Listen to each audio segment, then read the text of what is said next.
Dharma Bites is brought to you by Free Buddhist Audio, the Dharma for your life. Our work is funded entirely by donations from our generous listeners.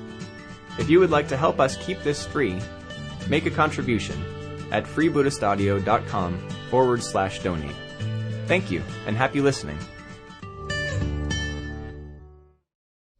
And I think it's a good place for us to start, because we so often don't value what we have and the context in which we find ourselves in, and we don't often want deeply in touch with our own very positive potential. So this kind of highlights all that, and on the basis of that we can begin to reflect on impermanence and death. So Tsongkhapa's poem, of course, really kind of highlights these first two line turnings, isn't it? Yeah, he says, cherish your body, it's yours this one time only. It's one with difficulty and it's easy to lose. So cherish your body, so cherish your precious human life. It's very much the reflection brings about the cherishing of our life and opportunities.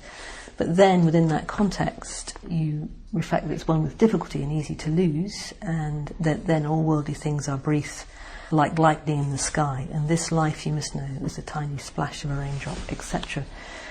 So, on the basis of that very, very positive first reflection, you can then start to reflect, well, yes, it's a very, very positive opportunity that we have, but, our human life is brief. It's like a tiny splash of a raindrop. It's a beautiful image. All the images of impermanence are really beautiful, aren't they? I think maybe focusing on the images, engages us with the positive aspects of reflecting on impermanence. So our life is like a bubble, it's like a dewdrop, it's like a flash of lightning, like a raindrop.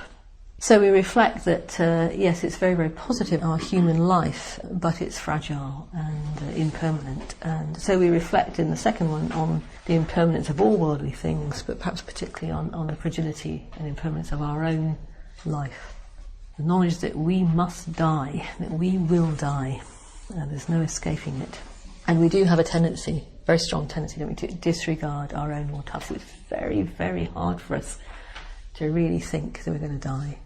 We have moments when that's very real for us, either because we're very ill or we have some kind of accident. We realise how close, we've been.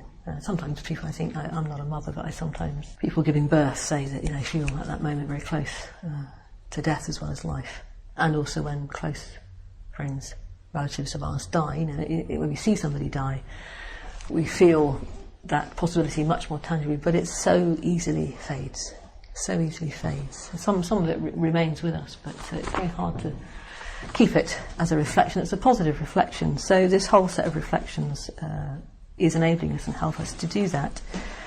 And I think these first two mind turnings are kind of in a very sort of creative tension, as it were. So you don't want to go into reflection on impermanence, death, and fall into nihilism and despair.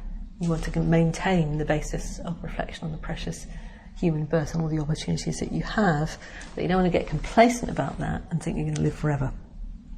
So this reflection gives us a sense of urgency. Often the message is don't waste time. So again, Tsongkhapa, that's what he's saying, isn't it? He's saying set your goal and make use of every day and night to achieve it. So we need, with this reflection, and this is the reflection that Vajradarshini will be talking about, to sort of keep alive in our hearts that sense of death and impermanence in a creative way, in a positive way. And the effects of that, and I suppose we'll see the effects of this as we reflect on it more deeply throughout the retreat, is that we can be more fully alive in the present moment and perhaps overcome our fear of death. These first two reflections are very important. We build our faith and confidence in the opportunities that we have and our own potential, and that gives us a positive basis for reflecting on impermanence and death. And we begin to see through the illusions of samsara without falling into nihilism or despair. And we realise we can make something of our lives in a dharmic sense, but not in the sense of finding perfection in samsara. We hope you enjoyed today's Dharma Bite.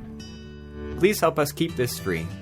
Make a contribution at freebuddhistaudio.com/donate. And thank you.